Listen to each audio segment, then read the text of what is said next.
వచ్చి అందుకని అడిగాను. పైన పెట్టలేదు అక్కడ పెట్టండి వాచ్.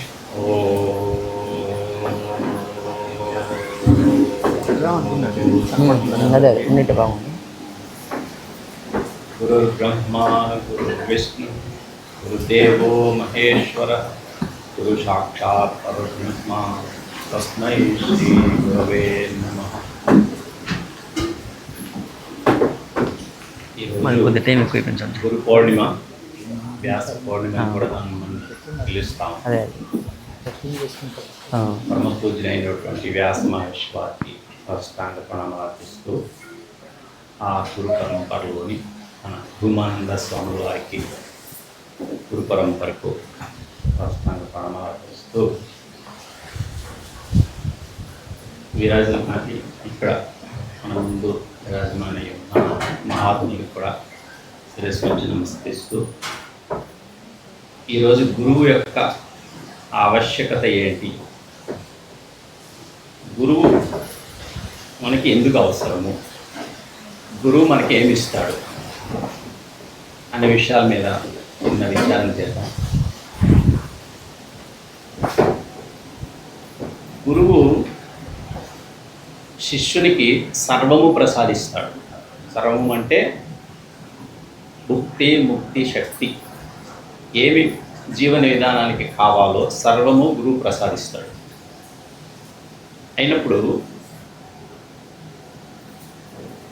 ఏమి ప్రసాదిస్తే, మళ్ళీ ఇందులో ఒక చిన్న మార్పు ఉంటుంది.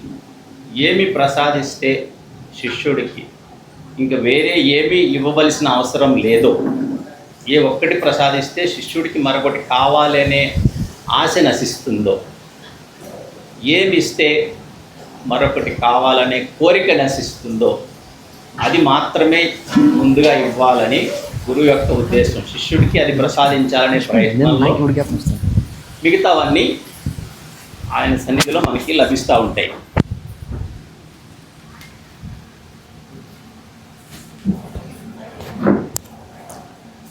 ఏ ఒక్కటి మనకి లభిస్తే ఇంకా వేరే ఏమీ అవసరం లేదు అనేది ఏదై ఉందో దాన్ని ఒక గురువు మాత్రమే మనకి ప్రసాదించగలడు.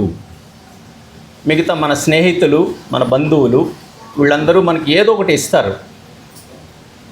అది పరిపూర్ణంగా మనకి సంతృప్తిని చేకూర్చదు. ఏదో కొంత మనకి హెల్ప్ చేస్తారు. బాహ్యంగా ఏమి తీసుకున్నా, మనం బాహ్యంగా ఎవరిని తీసుకున్నా వాళ్ళు మనకి జీవనోపాధికి కావాల్సినవి, జీవనానికి కావాల్సినవి అన్నీ సమకూర్చవచ్చు. కానీ ఆనందాన్ని ప్రసాదించేది, శాశ్వతానందాన్ని, పరమానందాన్ని ప్రసాదించేది ఒక గురువు ముఖం ద్వారానే మనం పొందగలుగుతాము.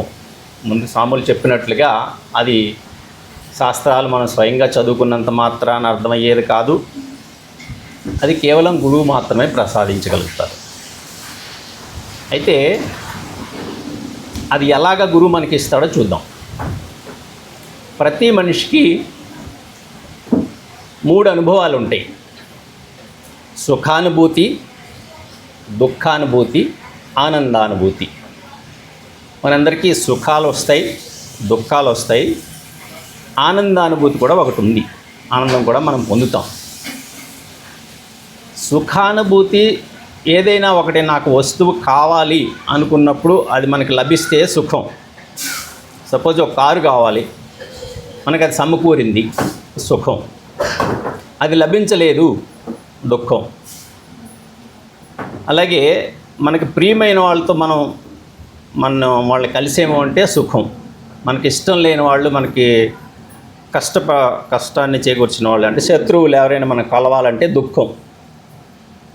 సుఖము, దుఃఖము అనేవి బాహ్య జగత్తు నుండి మనకి వస్తూ ఉన్నాయి. బయట నుంచి వచ్చేవి వచ్చినట్టుగానే మళ్ళీ పోతాయి కూడా. ఏదైతే ఎప్పుడూ పోదో, ఏదైతే నీలో ఉందో అది దాన్ని చెప్పగలిగేవాడే గురువు. అదేంటంటే ఆనంద స్థితి.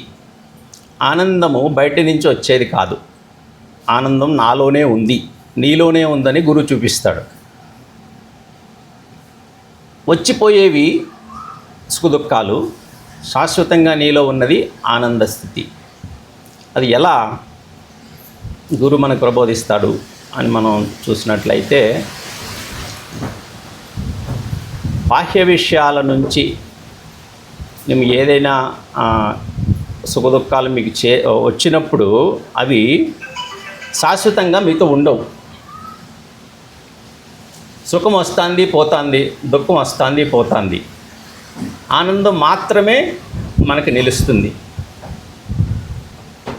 ఆ ఆనంద స్థితిని పొందాలి అన్నప్పుడు దానికి కొన్ని పద్ధతులు ఉంటాయి.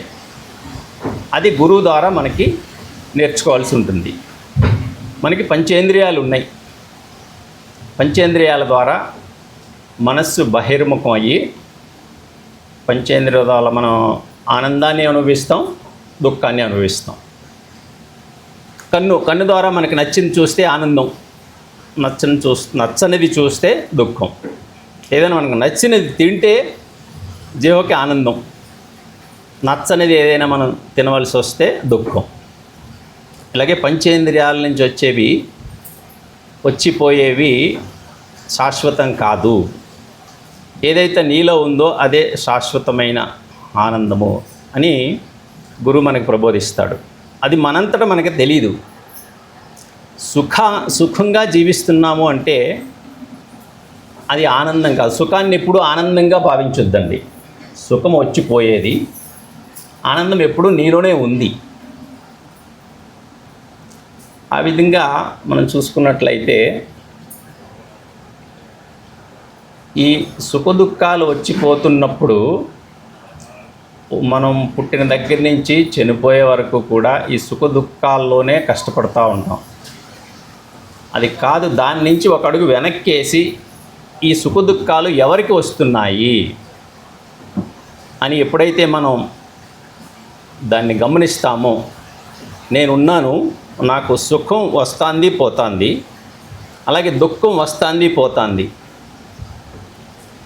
ఇది సుఖదుఖాలు నాకు కాదు, నేను ఆనంద స్వరూపుణ్ణి అని మనం గ్రహించినప్పుడు వీటి నుంచి మనం బయటపడతాం. సుఖదుఖాలు అనేవి మన యొక్క కర్మలను అనుసరించి, పాపపుణ్యాలను అనుసరించి అవి రానే వస్తాయి. వాటి కోసం మనం ప్రయత్నం చేయవలసిన అవసరం ఏమీ లేదు. మనం ప్రయత్నం చేయవలసింది అంటే అది ఎవరికి వస్తున్నాయో వాళ్ళని గుర్తించాల్సిన అవసరం ఉంది. అది ఎవరికి వస్తున్నాయి? నాకు వస్తున్నాయి. నేను ఆ స్వరూపాన్ని, నువ్వు జ్ఞానస్వరూపుడివి, ఇవన్నీ నీకు వచ్చిపోతూ ఉన్నాయి అని చెప్పేవాడే గురువు. అంచేత ఈ దానికి ఎవరు ఏ స్థాయిలో ఉన్నారో ఆ స్థాయి నుంచి భక్తి, యోగము, జ్ఞానము ఏ మార్గంలో ఉన్నారో వాళ్ళకి అక్కడి నుంచి వాళ్ళకి ఆ విషయాలు చెప్పి అక్కడ వాళ్ళని పరిపూర్ణం అయిన తర్వాత వాళ్ళని తీసుకొని వచ్చి జ్ఞాన మార్గానికి తీసుకుని వచ్చి, ఇదిరా నువ్వు, బయట నుంచి వచ్చే విషయాల పట్ల ఎక్కువ నువ్వు చింతించాల్సిన అవసరం లేదు, వాటంతటే వస్తూ ఉంటాయి పోతూ ఉంటాయి, నువ్వు ఆనంద స్వరూపుడివి అని గుర్తింపు చేసేవాడే మన గురువు. అంచేత స్వామి చెప్పినట్టుగా గురువు వాక్యం పట్ల మనకి అపార విశ్వాసము, శ్రద్ధ ఉండాలి. గురువులు మన నుంచి ఏం ఆశిస్తారు అని కనుక చూసినట్లయితే, గురువుకి నీ నుంచి ఏమీ అవసరం లేదు. కేవలం ఈ కష్ట సుఖాల్లో కొట్టుకుంటున్న వ్యక్తిని ఆ పరమానంద స్థితికి చేర్చడమే గురువు యొక్క లక్ష్యం. మీరు గురువు దగ్గరికి వచ్చి ఆయనకి శరణాగతి పొంది ఆయన చెప్పినవి పాటిస్తున్నప్పుడు మీకు ఏమేమి కావాలో అవన్నీ వాటంతట అవే సమకూరుతాయి. వాటి కోసం మీరు ప్రత్యేకించి ప్రయత్నం చేయవలసిన అవసరం ఏమీ లేదు. మీరు ప్రయత్నం చేయవలసింది ఏంటంటే గురువు ఏమి చెప్తున్నాడో దాన్ని గ్రహించి దాన్ని పట్టుకోవడానికి ప్రయత్నం చేయాలి. మనకి బాహ్యంగా చిన్న చిన్న విషయాలు స్వామి చెప్పినట్టుగా ఏ చిన్న విషయం నేర్చుకున్నా మనకొక తెలుసున్నవాడు కావాలి. చిన్నప్పుడు మనకి తల్లి గురువు, మొదటి గురువు తల్లి అన్నీ చెప్తుంది, ఇలా చేయాలి, ఇలా చేయకూడదు, ఈ విషయాలన్నీ అని. చిన్న చిన్న విషయాలకే గురువు కావాల్సి వచ్చినప్పుడు ఈ యొక్క బ్రహ్మానంద స్థితి, అపారమైనటువంటి ఒక జ్ఞాన స్థితి కావాలంటే అది గురువు లేకుండా ఎలా సాధ్యమవుతుంది? అంచేత గురువు ప్రాముఖ్యత ఇక్కడ చాలా అవసరము. గురువు ఇంకా ఏం చేస్తారు మనకి? ఎప్పుడు కూడా గురువు మీ యొక్క అహంకారాన్ని మీ యొక్క అహానికి ఆయన ఎప్పుడు సమర్థించడు. మీ అహంకారాన్ని కొట్టి మిమ్మల్ని భవబంధాల నుంచి బయటికి తీయడమే ఆయన యొక్క ముఖ్య లక్ష్యం. సామాన్యంగా చూసినప్పుడు గురువు అన్నీ ఇచ్చినట్టుగానే ఉంటుంది. గురువు దగ్గరికి వెళ్తే అన్నీ సమకూరుతాయి. కానీ గురువు యొక్క ఉద్దేశం ఏమంటే శిష్యుడికి సుఖ సంపదలు అన్నీ కలగాలి, లేదంటే ఇంకా వైభవంగా ఉండాలి, అలాగా గురువు ఆలోచించడండి. అవి అక్కర్లేదు. గురువు అవి ఆలోచించాల్సిన అవసరం లేదు. గురువు స్థానంలో ఉంటేనే అవన్నీ వాటంతటా అవే వస్తాయి. గురువు కేవలం శిష్యుడికి ఇవ్వాల్సింది ఏంటంటే జ్ఞానం. తన స్వరూపం ఏంటి, తను ఎవరు, తనని తాను తెలుసుకునే గుర్తించగలిగే శక్తిని గురువు తన అనుభవం ద్వారా, తను అనుభవించిన అనుభవం ద్వారా మనకి చెప్పడానికి ప్రయత్నిస్తారు. అంచేత గురువు దగ్గరికి వెళ్ళినప్పుడు అహంకార శూన్యంతో వెళ్ళినప్పుడే ఆ గురు విద్య మనకు అబ్బుతుంది. ఏమాత్రమైనా మనం కొంచెమైనా అహంకారం కొంచెం ఉన్నా కానీ నేను అనేది ఉంటే కనుక అది ఆ విద్య ప్రాప్తించదు. బాహ్య విషయాలన్నీ కలగొచ్చు, కానీ ఆ జ్ఞాన మార్గంలో మాత్రం తను లేకుండా పోయినప్పుడే గురువు తను ఒకటి అన్న స్థితికి గురువు తీసుకెళ్ళగలుగుతాడు. నేనున్నాను, నేను ఇలా చేస్తున్నాను, అలా చేస్తున్నాను అన్నంతకాలం దానికి తగ్గ ఫలితాలు, సుఖదుఖాలు అవి రానే వస్తాయి. గురువు చెప్పిన విషయాన్ని ఏంటంటే శ్రద్ధగా విని పాటించి ఆ మార్గంలో నడుచుకున్నప్పుడు ఆ జ్ఞాన మార్గాన్ని మనకి ప్రసాదింపజేస్తాడు. ఒకసారి జ్ఞానం కనుక కలిగితే మీకు వచ్చే సుఖదుఖాలన్నీ వస్తూనే ఉంటాయి. ఆనంద స్వరూపంగా మీరు మిగిలి ఉన్నప్పుడు అవేవి మిమ్మల్ని అంటవు. సపోజ్ ఒక సినిమా తెర తీసుకోండి.